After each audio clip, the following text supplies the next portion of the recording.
Is that? Yep, the light is on. It's recording now. Right. Thank you for seeing me at such short notice. So awesome to be up in Hollywood Hills at Sleepy Paws Estates.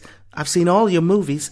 As I admit on your Facebook fan page, I never dreamt I'd get to actually meet you in the fur, so to speak. I was in a movie myself my friend Ricky made. You might have heard of it. 101 by Haitians. Well, I was only in one scene playing third gimp, but it was widely circulated, I'm told. You couldn't really hear me speaking with the ball in my mouth, though. They made you play fetch too? No. I know all about that, doll. You have to when you're my age. And how old is that, if you forgive me being candid? A lady never tells. 75. In dog years, of course. Or as I call them, years.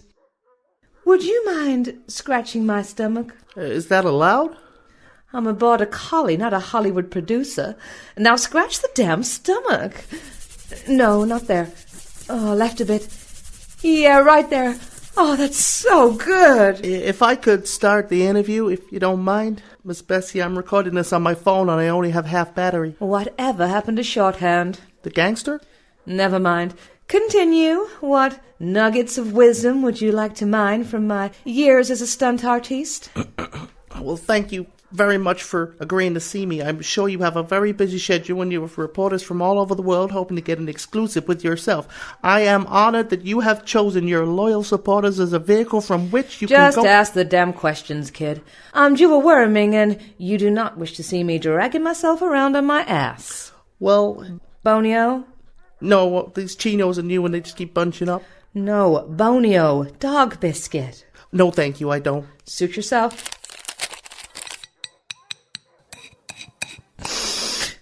God damn, that smarts. Looking back over your career, I want to hear about the difficult stunts. Well, Lassie for one, but I didn't care for Toto either, or Big Ron to use his real name. No, I said stunts. Oh, well, all stunts have the potential for injury, and when you're the only stunt dog in the business, you play all breeds. Those uncomfortable suits. Have you ever tried fitting a border collie into a Yorkshire Terrier outfit? Snug is not the word. Moving on. I had a sore that took 3 weeks to heal. They made me wear one of those cone things. Yeah, well, I looked like a hairy flashlight or an Anglepoise lamp that had really let itself go.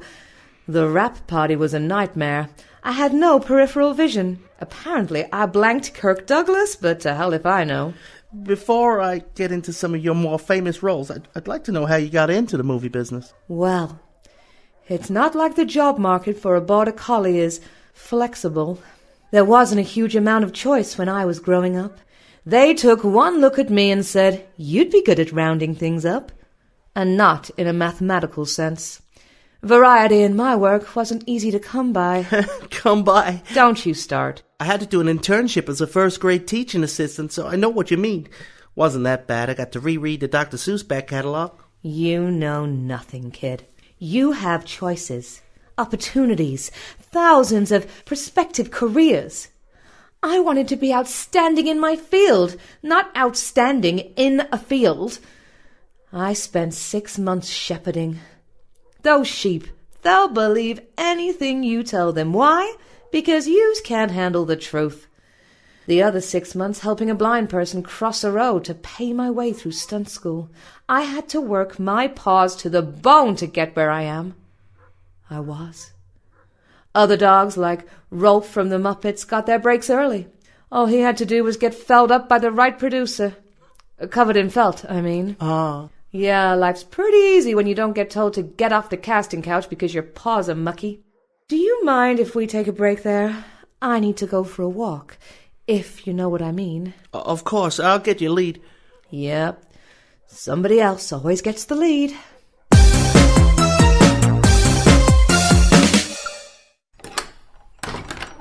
Thank you for that.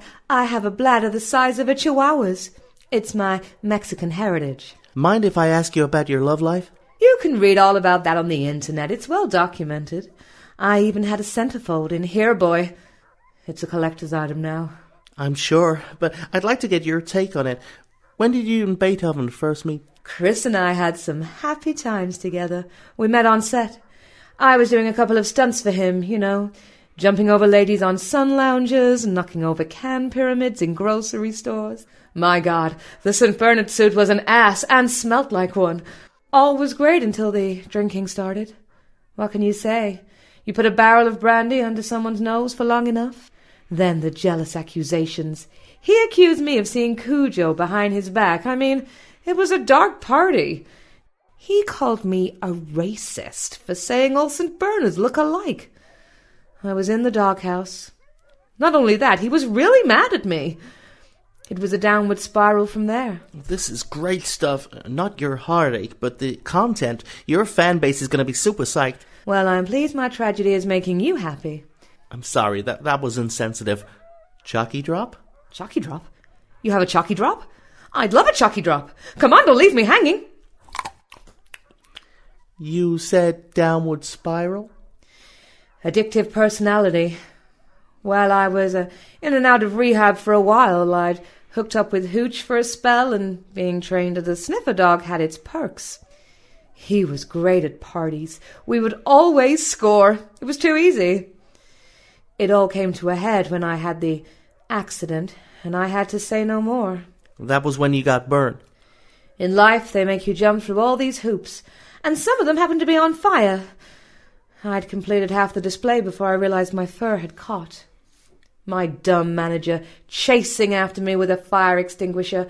Nowadays it would have been a YouTube hit, which would have at least paid for the fur graft. But back then, it was just a side note at the end of the local news. Even the clip show, World's Craziest Dog Accidents, turned it down. After the hospital patched me up, I checked myself into rehab, and I've been clean since. Of course, a lot of producers refused to work with me after that. Sure, I got some background work with Dulux, but I was just painting over the cracks. I wanted to talk to you about your campaigning. You've been called the Canine Alyssa Milano. How did you fall into that? You don't fall into campaigning. You stand up on your hind legs for what you believe in. I had a calling. Like it was destined? It was like someone blew a dog whistle in my heart. And when I heard it, when I stood with my fellow canines all howling for reform, I was moved to tears. I mean, I was in season, and that is always an emotional time for me, but when I heard how many of our brothers and sisters were needlessly exterminated, it rattled my biscuits. Yeah, I can imagine my own dog Jericho had to be put down. What?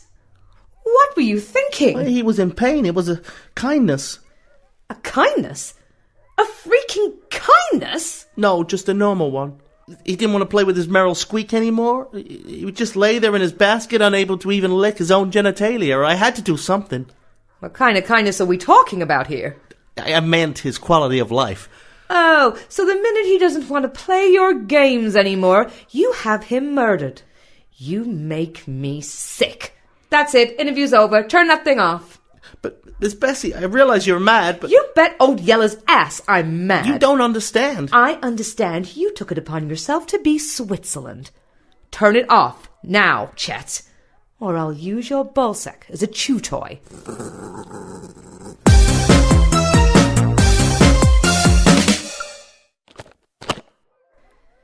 Is it back on? Yeah, but I really should go now. My mom knows where I am, and if I don't call her after her Aquasumo class, she'll be right over. Quiet, kid. Now, you put this in your interview, mister, and you might leave with all your fingers. I've been trained as an attack dog. Really? I never read that. Doesn't matter what you read. I'm trained as an attack dog, a gun dog, an emotional support animal for nervous flyers, and I have 300 hours of astro dog training under my belt. Until I saw what those Russians did to poor Laika. You are my mouthpiece. Not likely. I've seen where you put your mouth, and I... Just do as you're told. But I... Of course, whatever you need. You humans, with your best friends. Have you ever begun to think what it's like to be a dog in a man's world? Kept in your homes like your own private eunuch? Spayed, trained, domesticated.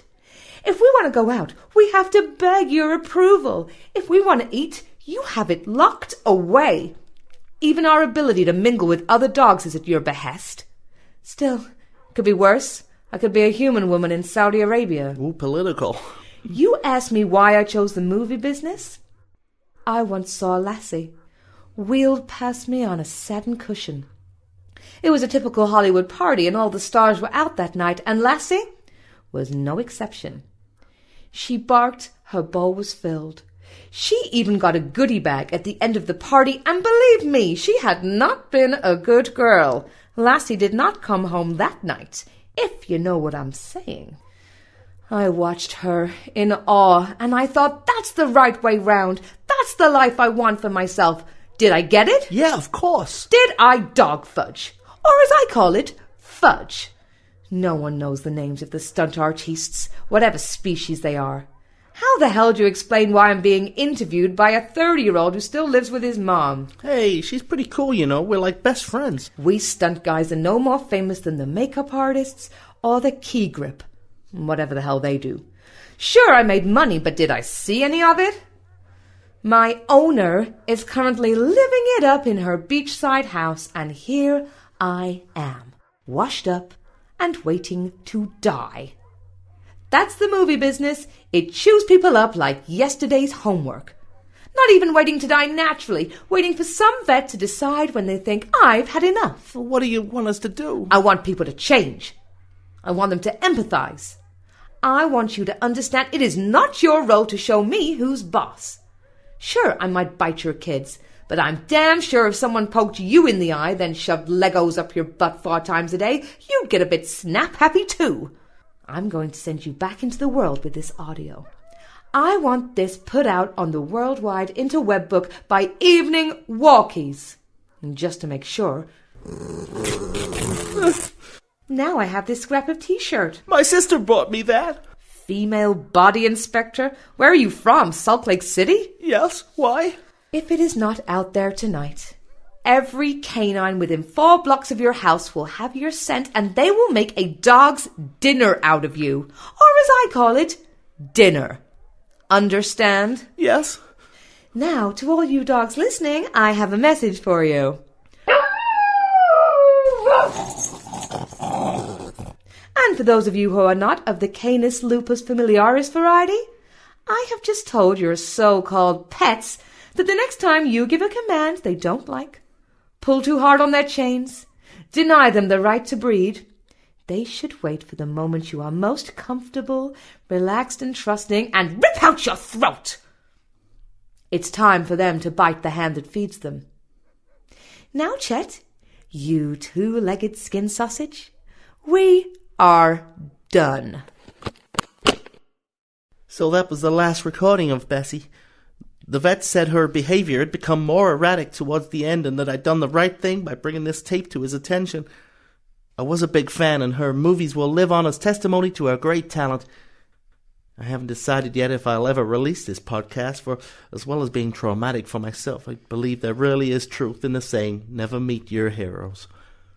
I would like to add that if they disappeared from public view, that's probably where they should stay. It looks like Bessie's final role in life was to play dead.